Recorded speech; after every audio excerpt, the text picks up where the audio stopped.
be brewing with a 12-ounce Phin Filter. So this is the filter plate, and it goes right on top of the cup. Next is the brewing chamber. It has lots of little holes in the bottom. It goes right on top of the plate. Since we're using a 12-ounce Phin Filter, we're going to do a ratio of 1 to 2. So we're going to do 6 tablespoons of coffee.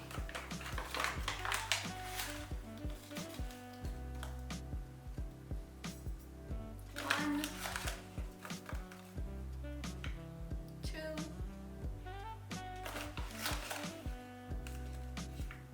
3, 4, 5, 6. All right. There's no right or wrong way to measure a coffee.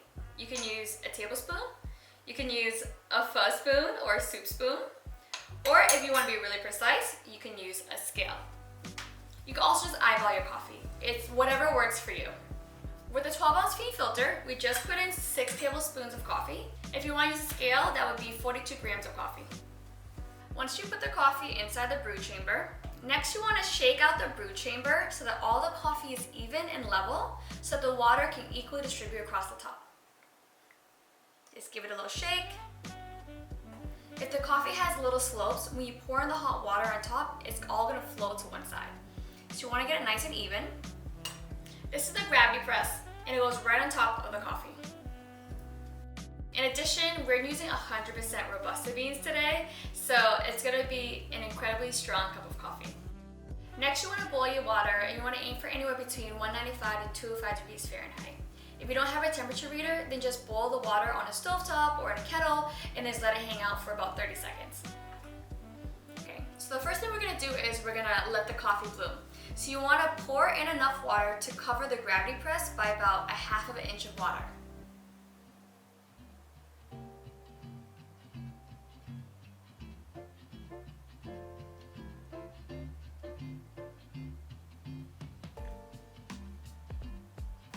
Once you've covered the gravity press by about 1/2 inch of water, you want to let the coffee bloom for about 60 seconds. What is the bloom? The bloom is when the coffee is degassing.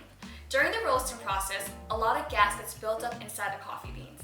Once we add water, the coffee begins to degas and it also expands and prepares for extraction.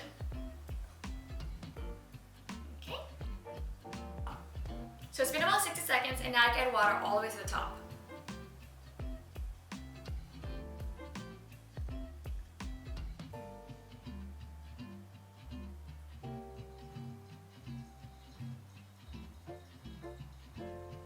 What does it mean when the Phin Filter has a steady flow of water like that? That generally means there's an air pocket inside your brew chamber. So what you can do is take the end of a spoon, lift up the gravity press, drop it, and then it kind of recalibrates. How do I grind for the Phin Filter? Or what grind size should I be using for the Phin Filter? For the Phin Filter, you definitely want to go for a fine grind size. If you're grinding your own coffee at home, check the manual, and wherever the pour over V60 setting is, start there and go a little bit more fine. Then, you want to place the cap on top to keep the heat inside. How do I dial in my Phin, or how do I find the right grind size? If you're dialing in your Phin at home, there are a few tips and tricks you can try to get the right grind size. So you want to start at a fine setting. And one of the things we love to share is the timing trick. You want to aim for certain time metrics when dialing your Phin Filter with the grind setting. The first time metric you want to aim for is the first drip. The first drip should fall within the first 2 minutes. The second time metric you want to aim for is the last drip. The last drip should fall between the 5 to 6 minute mark. If you can get your Phin Filter to flow and drip within those benchmarks, then you have a really solid brew. What happens if your Phin Filter is dripping too fast? If your Phin Filter is dripping too fast, then your grind size is probably too coarse and or you don't have enough coffee in the Phin Filter. What happens if my Phin Filter isn't dripping? If you find that your Phin Filter isn't dripping at all or it takes too long to drip, then your grind size is probably too fine or there's too much coffee in there. So you want to try again and go a little bit more coarse. and add a ratio of 1 to 2. Play around with the grind sizes, either going a little bit more fine or a little bit more coarse, and aim for the time metrics of the first drip within the first 2 minutes and the last drip between the 5 to 6 minute mark. With the Phin Filter, because we are using a ratio of 1 to 2, we end up with a super strong cup of coffee. If you want to loosen up your coffee or make it less strong, you can increase the ratio of water by just doing a second pour on top. But for today, we're going to keep it really, really strong. So a little trick, the cap becomes a coaster, so flip it, grab a whole plate, on top of the cap. Okay, so remember, this brew was made with 6 tablespoons of coffee to 12 ounces of water, so it's going to be super strong and concentrated. You can lighten it up by adding more hot water into the Phin Filter. What I'm going to do is I'm just going to pour some out and make myself one drink. I'm just going to do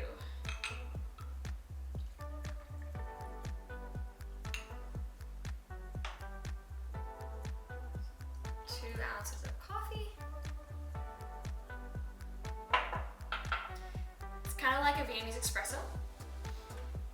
So it is a very common understanding that Vietnamese coffee is always enjoyed with sweetened condensed milk. And yes, you can enjoy it with sweetened condensed milk, and the Vietnamese Robusta is actually really delicious with sweetened condensed milk, but you don't have to use sweetened condensed milk. You can enjoy your coffee with regular cream and sugar, milk, oat milk, almond milk, agave syrup, seriously, however you want it. I'm just gonna add a little bit of sweetened condensed milk.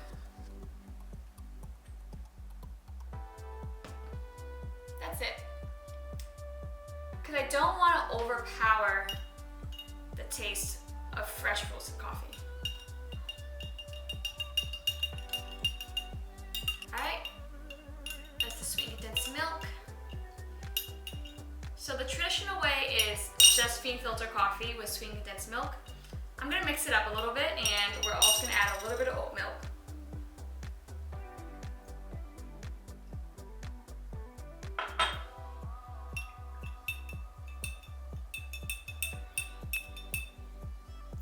You can enjoy your Vietnamese coffee hot or over iced. Today, I'm gonna add a little bit of ice. Whoop. Wow, oh my God. Ah! It's so good.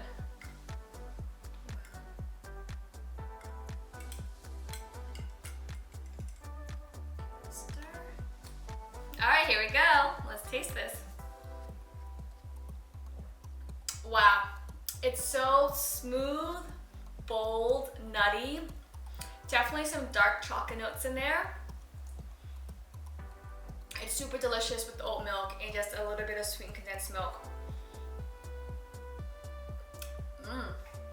And that's how you make a Vietnamese iced coffee with a little bit of oat milk if you want to keep it non-traditional. And that's how you use a Phin Filter. Cheers!